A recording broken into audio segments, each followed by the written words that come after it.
Chesterfield. Chesterfield. First with premium quality and best for you. Chesterfield brings you Dragnet.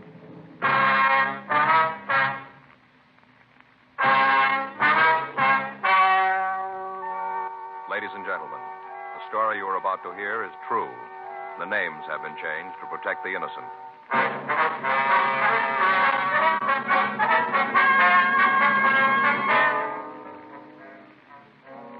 You're a detective sergeant. You're assigned to auto theft detail. You arrested one member of an organized ring of thieves. You're after the head man of the gang. Your job, get him. Here is Chesterfield's record with smokers, and important to you. No adverse effects to the nose, throat, and sinuses from smoking Chesterfield. That's the report of a doctor who has been examining a group of Chesterfield smokers for a full year and 2 months. Don't you want to try a cigarette with a record like this? Chesterfield. First with premium quality. Chesterfield. First choice of young America. And that's from a survey made in 274 colleges and universities. Try Chesterfields today. Chesterfield. Regular or king size. They're much milder and best for you.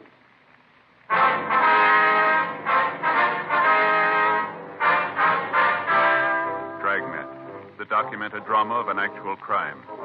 For the next 30 minutes, in cooperation with the Los Angeles Police Department, you will travel step by step on the side of the law through an actual case transcribed from official police files. From beginning to end, from crime to punishment, Dragnet is the story of your police force in action.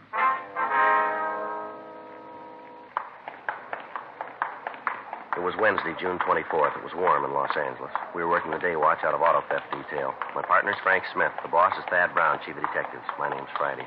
We were at the main jail, and it was 8:14 a.m. when we got to the second floor, the interview room. Sit down, Sloan. Yeah. Right there. You guys start pretty early in the morning, don't you? Yeah, once in a while. You got a cigarette? Yeah, there you are. Thanks. I never feel like I'm alive until I've had a cigarette in the morning. How about a match? Here.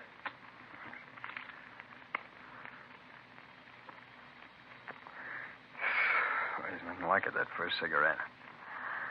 All right, what's this all about? You know that as well as we do. A few questions we want to ask. All right, go ahead, ask. What's your part in the setup?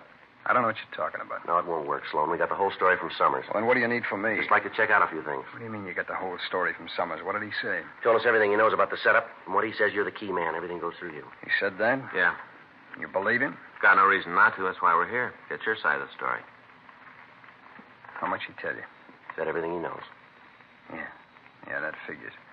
You get a guy with a yen like that, and as soon as the roof starts to drop, they spill their insides out. That's the trouble with doing business with hypes. You always run into it. Yeah, well, let's hear your side, huh? Sure. I knew going in if you locked Summers up, he'd break. Just a matter of time before he started seeing things and talked all over the place. Why don't you do a little of the same? I got no choice. Where do you want me to start? How about the beginning? It's as good a place as any, I guess. All right, who's the big gun in the setup?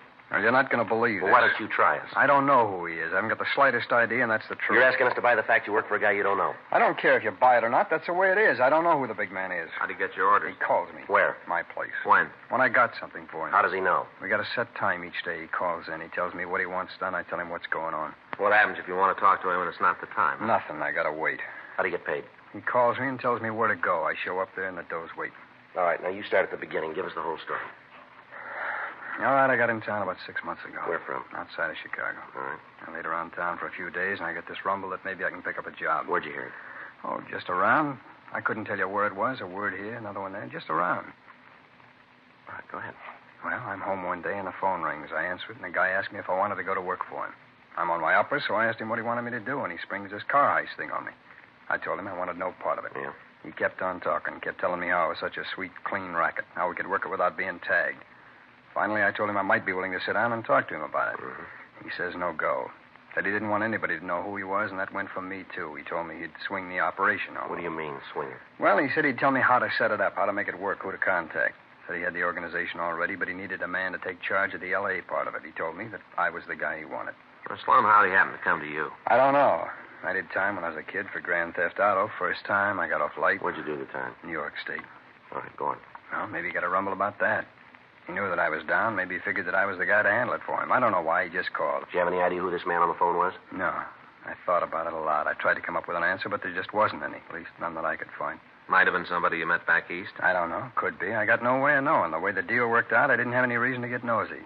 This guy really had it figured out like a charm. I still don't know how you tagged us. How about it? You tell me? You know better, Ned. Yeah, I suppose so. All right, go ahead. What happened after you talked to this guy? Well, I wasn't real anxious right off. I told him I'd have to think about it, you see. Yeah. Next day, he calls again. Told me he wanted to tell me the deal, lay it out for me. If I thought it was good, I could go along with it. Otherwise, we could call it quits.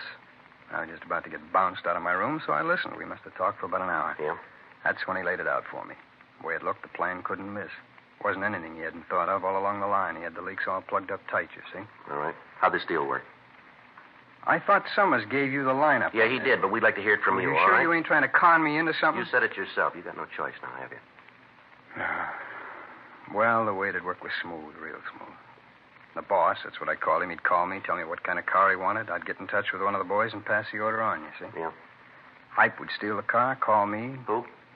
Some hype would steal the car and call me right away, tell me where he had the car.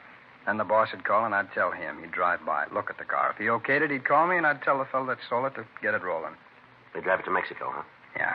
First off, I'd meet him and give him enough money to get back here, though. And after that, they'd switch the plates in the car and then shove off. Where'd you get the plates? Oh, the boss would get them someplace. Then they'd be delivered to me. Always cold plates. I think he probably got them off of used car lots. I don't know, but that's the way it looked like to me. You see? Yeah.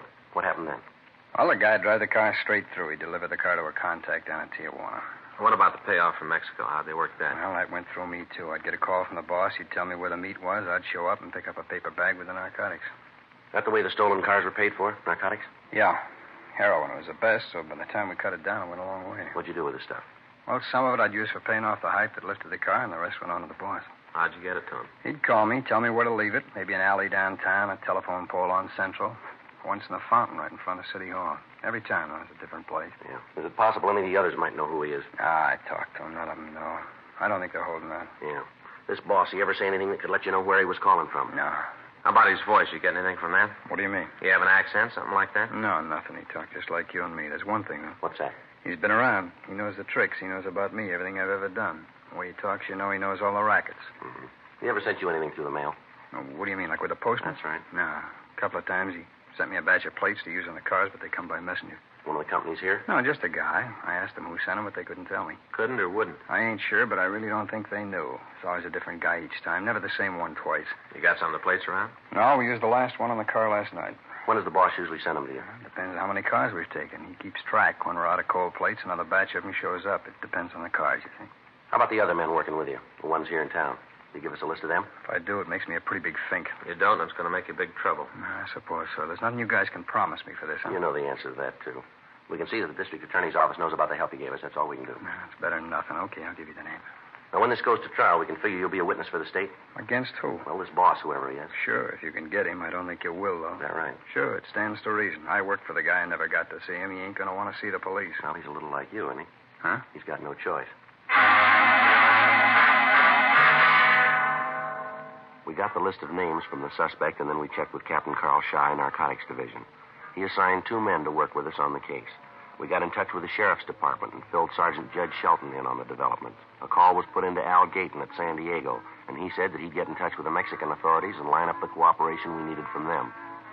The name of the contact in Tijuana was given to them, but they were unable to locate the suspect. We asked the stats office to make a new run on the M.O. of the auto thefts in an attempt to come up with a new lead on the head of the ring of thieves. They turned up 6 leads that were checked out. They netted us nothing. We got in touch with the State Highway Patrol, and we worked out a system to intercept any cars that might be stolen in the future by the same gang. The plan was that in the event we received a call regarding a stolen vehicle, we'd put it on the air with the heading of the code word Alex. This would alert all police officers between Los Angeles and the Mexican border. The men named for us by the suspect Harry Sloan were all taken into custody. Further interrogation netted us no new information.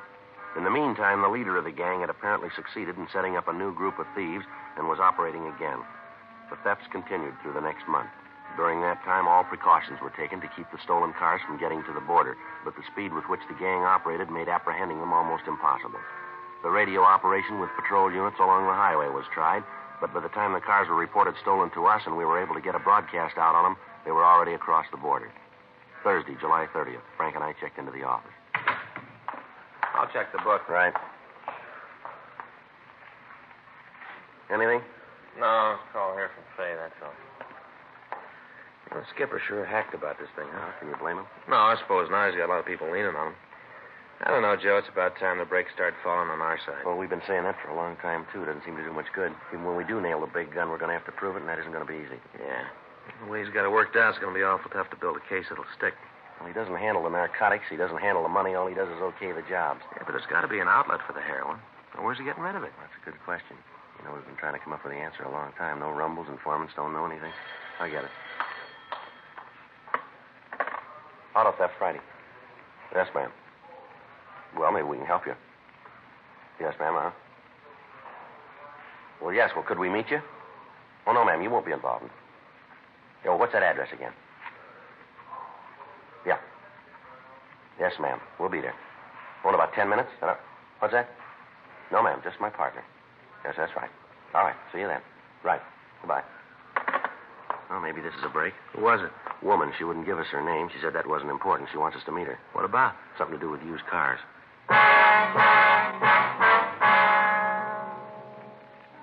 10:10 a.m. Frank and I left the office and drove to Hollywood to meet the woman who'd called in. She said that she wanted to meet us in one of the coffee shops along Vine Street. We drove out the new freeway to Hollywood Boulevard and then down to Vine Street.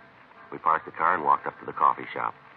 The girl on the phone had refused to give us her name, so Frank and I had no way of knowing who she might be. She told me to take a booth at the back of the restaurant and that she'd find us. Frank and I sat down and ordered a cup of coffee, and we waited. There was no sign of the caller. 11 a.m. She still hadn't shown up. We were about ready to leave when a tall woman, well-dressed, in her middle 30s, came in. She stopped at the door, looked around the place, and then she headed for our booth. Joe. Yeah, it might be. No, she's heading for the next booth. Are you from the police? What? Are you a policeman? No, why? Never mind. Are you from the cops? Yes, ma'am. I'm the one who called you and told you to meet me here. Yes, ma'am. I'm Joe Friday. This is my partner, Frank Smith. You got some way to prove it? Ma'am? Prove that you're cops. I don't want to talk to nobody who ain't cops. Yes, ma'am. Here's my ID card. Oh, yeah. That's you, all right. Yes, ma'am. How about you? Yes, ma'am. Here's mine. Oh, yeah. Oh, say, that's a real nice picture. You put on some weight, haven't you? Would you like to sit down, ma'am? We can get started on this. Oh, yeah, sure. Now, what was your name? You don't need that. It doesn't make any difference. All right. Will we order you something, maybe? Yeah, I'd like a Coke. All right. I'll get it, Joe. You make sure it's a real Coke, though. Genuine. All right, ma'am. I'm sorry I'm late. I got tied up. That's all right, ma'am. I wonder if we can get started. Well, I was across the street, waiting by the radio station. Yes, ma'am. Waiting for that singer. What's his name? You know who I mean. The cute one with the curly hair. Oh, I never can think of his name. Anyway, I was waiting for him to come out. He's doing a show over there, you know. He has a wonderful voice, and he's so cute. Uh-huh. Now, what's this all about, this thing you want to tell us? Crazy kids and their autograph books. I couldn't even get near him. Miserable. I wonder if we could get down to business here, ma'am. You said on the phone that you could give us some information? Yeah, I think I can help you out. It seems to me that you might want to talk to this man. What's his name? Well, maybe I ought to tell you about him first, and then if you want to know his name, I can tell you that. All right, ma'am. Go ahead. Here's your Coke, ma'am. Oh, thanks. That's good. It's cold. Do you want to go on? On? Yes, ma'am. About the man? Oh, yeah. Well, there's this fella, and he's got an office in the building where I work. Where would that be? A corner of Hollywood and Dick Street. Right on the corner. 9th floor. Elevator's always out of order. Yes, ma'am. Well, he's got this office, and I see him a lot. You know, at the elevator? Maybe down at the magazine rack in the lobby. Anyway, I see him a lot. Mm-hmm. Well, about a week ago, he asked me for a date. Just like that. Come up to me while I was looking at TV Stars Parade. That's a magazine. Uh-huh. All about television stars. Where they work, what they're like. All interesting things like that. Like, do they like garlic and what kind of knot do they use in their ties? All interesting things like that. So this man asked you for a date, huh? Came up just like brass and asked me out. Well, first off, I was kind of flattered. You know, he's pretty nice. Drives a nice car and all, but I told him I couldn't go out with him. And then I told him that I thought he should be ashamed of himself. I told him he should be ashamed of himself. Yes, ma'am. Sure. See, I knew he was married. Nice little wife, real cute. I saw her a couple of times around the building. Lately, she hasn't been too well. She's real cute. Imagine him asking me out and him a married man. Well, yes, ma'am, but why do you think that the police might be interested in him? I'm coming to that. That was good. Well, I kind of checked around, to see what this guy did and what business he was in. Yes, ma'am. He's in the used car business, sells old cars. I see. That's it. Sells used cars in an office building. Not even a lot. Nothing. There's a glass door. Is there any lettering on it? Yeah, I thought about that, too, but there isn't. No, that's all he's got, just this little tiny office, desk, and a couple of chairs. Glass door. Well, ma'am, there's nothing illegal in that, Oh, yeah, but he doesn't have a license. No, sir, he doesn't have a license. Beg pardon? I work for a lawyer. Alphabetical filing, G to O. I asked my boss if you didn't have to have some kind of license to sell cars, and my boss says you do. This man doesn't have one. He goes out and buys these old cars and then fixes them up and sells them, and he doesn't have a license. Well, not only that, the men he sells the cars to. Oh, Why'd he say that? well, because I do, that's why. Always come in the office, and they sit there and talk, and then they leave. I've been in the hall sometimes, and they laugh, and they're real spooky guys, real spooky. Well, what's the matter, ma'am? Man that just came in, the one with the kind of blonde hair, you see him? Yes, ma'am. What about him? Isn't that... Oh, what's his name? I know it as well as I know my own. He stars in all those space things, like the Saturn Saga and the Martian Maniac that was on last week, and this fellow, that one that just came in. Well, he had on this kind of suit all covered with lights, a space suit. He was so cute. Yes, ma'am. Well, if you'll tell us the name of the man in your building, we'll check on him. Oh, there's more to the story. Ma'am? There's more. I'm not finished. All right, would you like to sit down and go on? Oh, yeah. Well, day before yesterday, I'm standing by the elevator, and one of this man's customers come out of the office. He walked over to the elevator. Mm-hmm. He reached into his pocket and took out a cigarette, kept the pack up here in the pocket up here. Here, with the handkerchief. Yes, ma'am. Well, when he pulled the pack out, he dropped a little package. Fell right on the floor, and he didn't see it. Right away, he got into the elevator and went down, and I went over and picked it up, a little tiny thing. Got it right here in my purse. I was going to give it to the man, and then I thought maybe I better come to you. I saw a picture of a thing like this in the newspaper once. Here it is. Well, you just look at that. There, you see? Yes, ma'am. What is it, Joe? Heroin.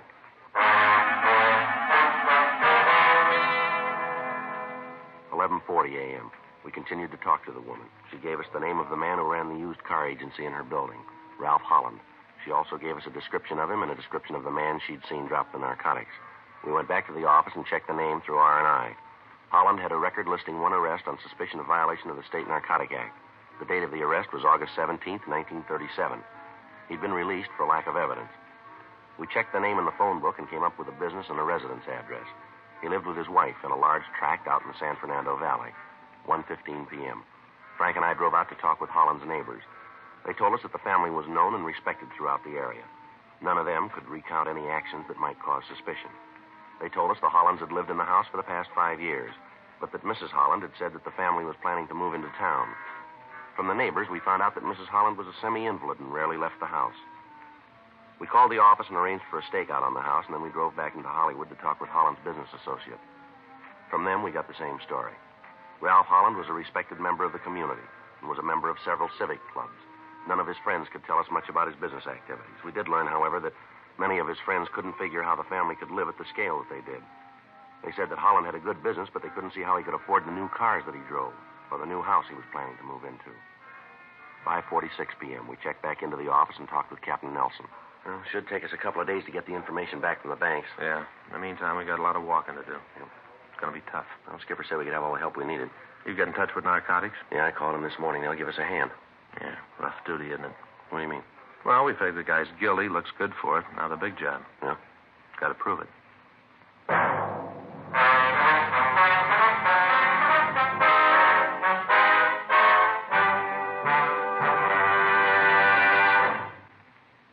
You are listening to Dragnet, the authentic story of your police force in action. Years ahead of them all. Chesterfield is years ahead of all cigarettes. Chesterfield quality is highest. Here's the proof. Recent chemical analyses give an index of good quality for the country's 6 leading cigarette brands. The index of good quality table, which is a ratio of high sugar to low nicotine, shows Chesterfield quality highest. Chesterfield quality highest. 15% higher than its nearest competitor. Chesterfield quality highest. 31% higher than the average of the 5 other leading brands. Don't you want to try a cigarette with a record like this? Chesterfield. First with premium quality and best for you. Try Chesterfield today. Regular or king size.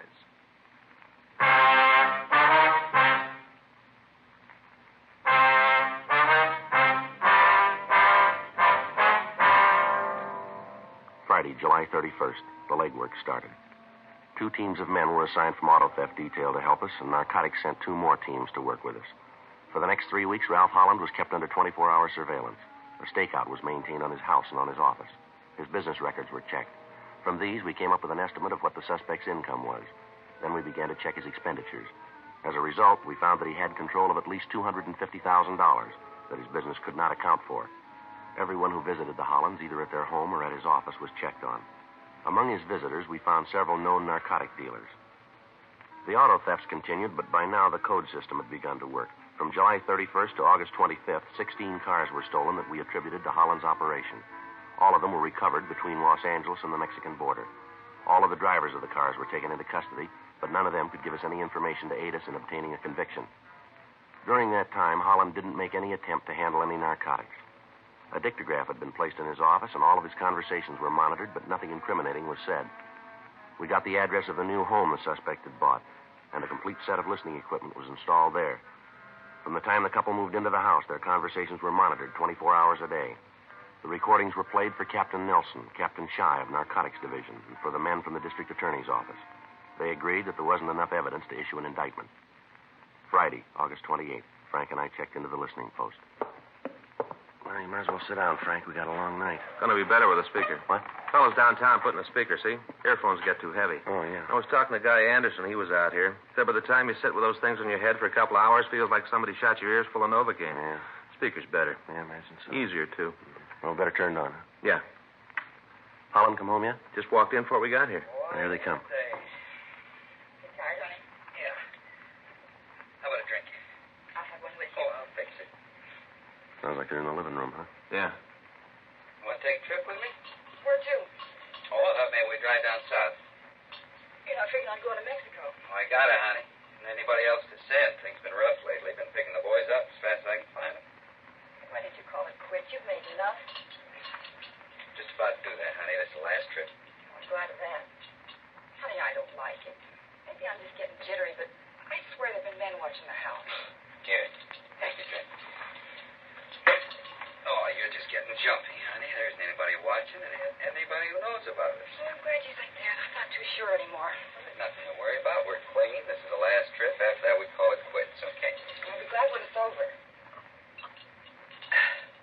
You go with me, then. It'll be good for you. Get out of the house, see the country. Get you over this case of nerves you got. Might be kind of nice of that. Sure it would. Best thing in the world for you. See some new things. When do you figure to go? Oh, I'm going to pick up the car in the morning early. I thought we'd get away about 8. We can stay down there for a couple of days and get back Tuesday. Take our time. Have a few laughs. Who's going to pick up the car? A kid named Jimmy. We're going to meet him halfway, just outside of Del Mar. I'll take the car from there. Well, like I said, I'll be glad when it's over. I know how you feel, honey. I give you my word. Tomorrow, that's the end of it. Well, let's hope he's not kidding.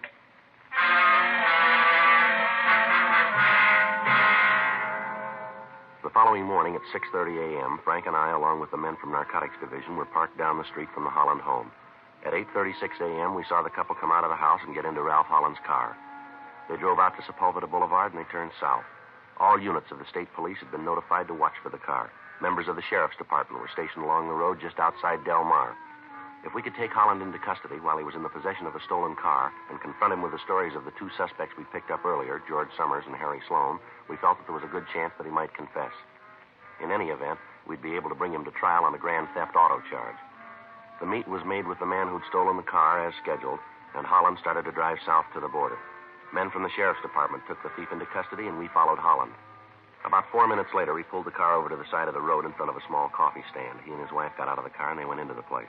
We drove by, and then we doubled back and parked about 100 yards up the road from the stand. All right, let's go. The boy should be around back by now. Yeah. All right, come on. Down at the end of the counter. Yeah.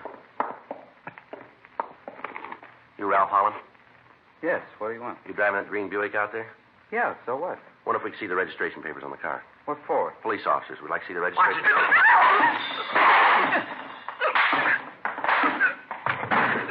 What are you doing to him? You got no right to hit him like that. We weren't doing anything. You got no right. Come on, Holland. On your feet.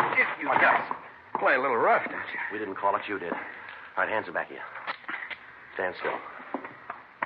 How about it? He's clean. You guys sure got a lot of nerve to come in here and beat him up like this. Who tipped you? Who finked out? Well, don't worry about it. Somebody had to, but there wasn't anybody that knew. Nobody at all. How'd you find out? All right, come on. It's perfect. All the way around. Where'd I go sour? When'd I make the mistake? When you started. The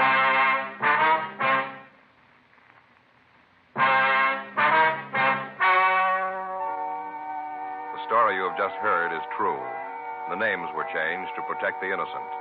On January 14th, trial was held in Department 89, Superior Court of the State of California, in and for the County of Los Angeles. In a moment, the results of that trial.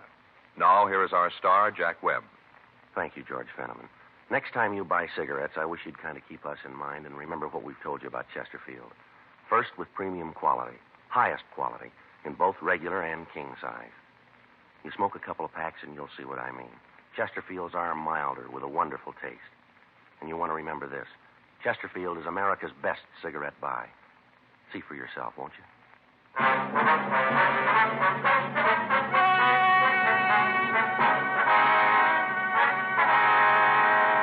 Ralph P. Holland was tried and convicted on 12 counts grand theft auto. His wife, Mildred R. Holland, was tried and convicted of 1 count grand theft auto. 7 other members of the gang were apprehended and brought to trial on the same charges. They all received sentences as prescribed by law. Grand theft auto is punishable by imprisonment in the state penitentiary for a period of not less than 1 or more than 10 years. 4 suspects were apprehended and tried on charges of violation of the State Narcotic Act, a felony. They were convicted and received terms as prescribed by law. Violation of the State Narcotic Act, a felony, is punishable by imprisonment in the state penitentiary for a period of not less than 1 nor more than 6 years.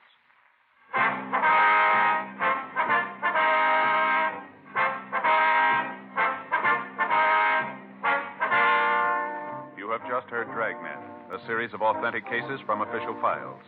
Technical advice comes from the Office of Chief of Police W.H. Parker, Los Angeles Police Department. Technical advisors, Captain Jack Donahoe, Sergeant Marty Wynn, Sergeant Vance Brasher. Heard tonight were Ben Alexander, Stacey Harris, Virginia Gregg, Vic Perrin. Script by John Robinson. Music by Walter Schumann. Hal Gibney speaking. For a million laughs, tune in Chesterfield's Martin and Lewis show Tuesday on this same NBC station. And sound off for Chesterfield. Either regular or king size, you'll find premium quality Chesterfields much milder. Chesterfield is best for you. Chesterfield has brought you Dragnet, transcribed from Los Angeles.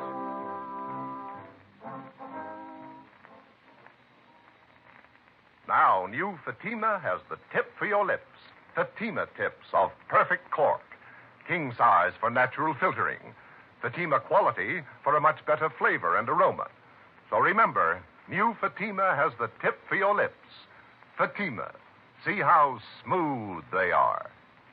Remember, Fatima is made by the makers of Chesterfield, Liggett & Myers, one of tobacco's most respected names.